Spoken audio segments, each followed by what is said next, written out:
मी स्वतः उपोषण करणार आहे, माझ्याबरोबर युगी पण उपोषण करणार आहे. आम्ही दोघं कंटिन्यू बबलू शेख माझ्याबरोबर आम्ही 4-5 जण इथं रेग्युलर आम्ही उपोषण करणार आहे. उद्या 10 वाजल्यापासून प्रत्येक स्थानिक पोलीस स्टेशन MIDC पोलीस स्टेशनला आपल्या त्या भागातल्या आपल्या कार्यकर्त्यांनी MIDC पोलीस स्टेशनला उपोषण करायचं. नगर तालुका पोलीस स्टेशनला, कोतवाली असू, आपलं शेवगाव पोलीस स्टेशनला, पाथर्डी पोलीस स्टेशनला, श्रीगोंदा पोलीस स्टेशनला, पारनेर असू, नेवासा असू, प्रत्येक आपल्या कर्जत, जामखेड, संगमनेर, अकोला या भागातल्या कार्यकर्त्यांना सूचना द्या. आता आपण त्या पद्धतीचं पत्र देऊन टाकू. उद्या 10 वाजल्यापासून आपलं प्रत्येक स्थानिक पोलीस स्टेशनच्या हद्दीत आपलं उपोषण केलं पाहिजे. कारण आता थांबायचं नाही. म्हणजे खाकी वर्दीचा धाक दाखवून जर कुणी ओपनली दिवसा ढवळ्या जर कोण दरोडा घालीत असेल तर त्याला शासन शिकवायची तयारी आपण ठेवली पाहिजे. उद्यापासून करायचं. त्यामुळं ही खाकी वर्दी तुम्ही आमचं संरक्षण करण्यासाठी आहे ना, दरोडे घालण्यासाठी का? रोजपणे जिल्ह्यामध्ये अवैध धंद्याने सुळसुळाट केलाय. गुटख्याचे धंदे असू, मटके असू, त्या ठिकाणी दारूचे धंदे असू, तर शेअर मार्केटचा असू, चंदनचे चुरी असू, तुमच्या सुपारी चप्पा असू, असे वेगवेगळे पेट्रोल असू, डिझेल असू, कुठला धंदा नाही का ते यांचा धंदा आशीर्वादाने चालत नाही. आणि प्रत्येक धंद्याला या गुन्हे अन्वेषण शाखेच्या काही कर्मचाऱ्यांची पार्टनरशिप आहे.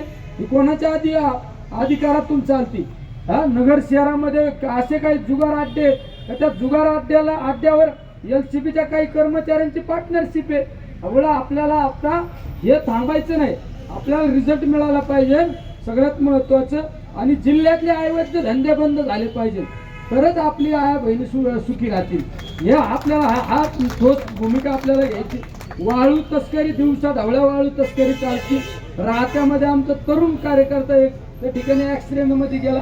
ती सुद्धा या पोलीस कर्मचाऱ्यांनी गाडी बदलायचं काम केलं.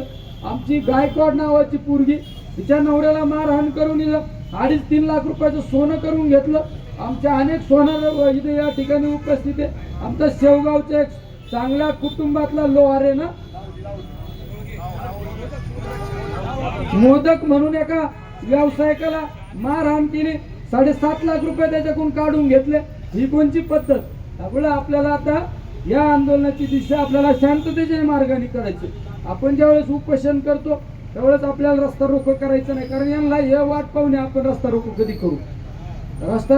करू, कधी आपण. त्यामुळे आपल्या प्रत्येक आंदोलनाच्या ठिकाणी एक लक्षात ठेवायचं की त्या ठिकाणी आपलं कंटिन्युटी, त्या ठिकाणी रेकॉर्डिंग आणि शूटिंग चालू ठेवायचं. कंटिन्युटी रेकॉर्डिंग आणि शूटिंग चालू ठेवायचं. अनेक या पोलिसांच्या विरोधात बोललेल्या माणसांवर गुन्हे सुद्धा दाखल केले. 307 सारखे गुन्हे दाखल करून आत टाकले. या ठिकाणचा एक पत्रकारांनी फक्त आवाज उठवला म्हणून 307 मध्ये आत टाकलं. असे प्रकार होऊ शकतात ही आपल्याला सर्वांना खबरदारी घेणं आवश्यक आहे. त्यामुळे उद्याच्या नियोजनाच्या बाबतीत ज्या ज्या ठिकाणी आंदोलन चालू राहील त्या ठिकाणी आपला कंटिन्युटी रेकॉर्डिंग आणि शूटिंग त्या ठिकाणी चालू ठेवायची. सर्वांना त्या ठिकाणी ही सूचना त्या ठिकाणी करतो. यानंतर आपल्याला थोडी सकाळपासून बसून बरेच कार्यकर्ते जरा